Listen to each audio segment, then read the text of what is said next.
আজকে সকালে আমি ডিভিস ল্যাবের 7টা স্টক বাই করেছিলাম 6,634 টাকাতে। দেখো আমি এখানে আমার বাইং প্রাইসটাকে ছোট একটা নীল লাইন দিয়ে হাইলাইট করে রেখেছি। এই জায়গাটায় আমি বাই করেছিলাম। তো আমি কেন বাই করি, আমি যখন সকালে ডিভিস ল্যাবের চার্টটা খুললাম তখন 3 মিনিটের চার্টটা ওপেন করেছিলাম। তো আমি দেখতে পেলাম একটা সুন্দর ডাব্লু প্যাটার্ন ফর্ম করেছে। তো আমি ভাবলাম মার্কেট উপরে যেতে পারে। তো ডাব্লু প্যাটার্নের উপর ভরসা করে আমি ট্রেড এন্টার করে যাই এই পজিশনে যখন মার্কেটটা ছিল। আমি কেনার পরেই তারপরে মার্কেটটা আস্তে আস্তে নিচে আসতে থাকে। ঠিক আছে, আমি ভাবলাম যে হয়তো প্রাইস টেস্টের জন্য নিচে আসছে, তারপরে আবার বাউন্স ব্যাক করে উপরে চলে যাবে 6,600 থেকে, কিন্তু সেরকমটা হলো না।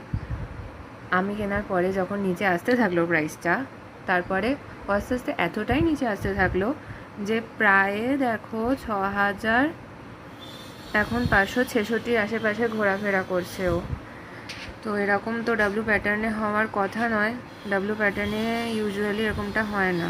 ওই রেজিস্ট্যান্স লাইনটা থেকেই বাউন্স ব্যাক করে আবার উপরে উঠতে থাকে, আপ ট্রেন্ড নিয়ে নেয়। তো এখানে যেহেতু হয়নি, তার মানে ডাব্লু প্যাটার্নটা এখানে ফেল করে গেছে।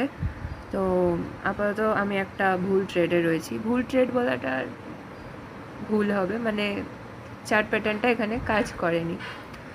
তো এখান থেকে এটাই বোঝা গেল যে সবসময় চার্ট প্যাটার্ন কাজ করে না, চার্ট প্যাটার্নের উপর পুরোপুরি ভরসা করা সবসময় যায় না।